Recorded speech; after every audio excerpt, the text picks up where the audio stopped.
ძალიან მნიშვნელოვანი საღამოა საზოგადო მოღვაწე მწერლის ბატონ ჯანო ჯანელიძის გახსენების საღამო. სააგენტოში კულტურის, სპორტის და ახალგაზრდულ საქმეთა სააგენტოში ფუნქციონირებს ინიციატივის მხარდაჭერის პროგრამა, რომლის ფარგლებშიც ჩვენ მხარს ვუჭერთ მსგავს კულტურულ თუ სპორტულ ღონისძიებებს და ძალიან მიხარია, რომ დღევანდელი საღამო ძალიან კარგად შედგა.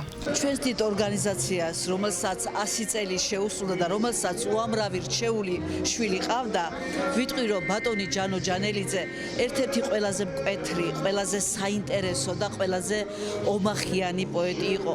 მე იშვიათად მინახავს ისეთი ადამიანი, რომელსაც შეუძლია რომ ტკივილით კი არ შეგაწუხოს, არამედ ტკივილი უშვენიერეს ლექსად აქციოს და ისე მოვიტანო შენამდე, რომ შენს გაგამხნევოს. გამორჩეულად მიყვარდა და ბედნიერი ვარ, რომ ჩემი უფროსი მეგობარი იყო და დღევანდელი საღამოც იმის ნიშანია, რომ რაც მშვენიერია, მარადისობის საკუთრება. დღევანდელი დღე მარადისობის ერთი ლამაზი ფურცელია. ბატონი ჯანო მართლაც შეუდარებელი პიროვნება იყო. ძალიან ძნელია განუყრელი მეგობრის დაკარგვა და მით უმეტეს, როდესაც ის დღეს განსაკუთრებულად გვჭირდებოდა. დღეს არაერთმა გამოსულმა აღნიშნა მისი განსაკუთრებული პუბლიცისტიკა. სწორედ მე დღეს მისი გამოცემის თაობაზე დავაყენე საკითხი.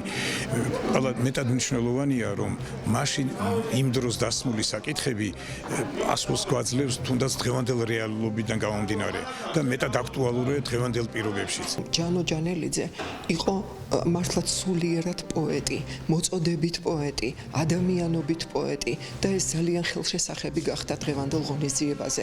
როდესაც სოხუმში 1975 წელს ჩამოყალიბდა და შეიქმნა ჟურნალი რიწა, აი იმ თავკაცებში, ვინც ამ ძალიან დიდ ეროვნულ საქმეს ხელმძღვანელობდნენ, ერთ-ერთი მოწინავე ბრძანდებოდა პოეტი ჯანო ჯანელიძე და ბევრმა არ იცის, რომ სახელწოდება რიწა, ჟურნალის სახელწოდება, რომლითაც ის გამოდის უკვე 46 წელია, სწორედ ჯანო ჯანელიძემ დაანათლა და მოხდა ეს როგორ პირველი ლექსი, რომელიც 1975 წელს ჟურნალ რიწაში, მაშინ ჯერ usახელო ჟურნალ რიწაში დაიბეჭდა, გახლდათ ჯანო ჯანელიძის ლექსი რიწა და ის თავისი ფერადოვნებით, მხატვრული ხერხებით, გამოსახვის საშუალებებით იმდენად ლამაზი ლექსი იყო, რომ იმ დროის რედკოლეგიამ ერთხმად მიიღო გადაწყვეტილება, რომ ჟურნალს დარქმეოდა რიწა.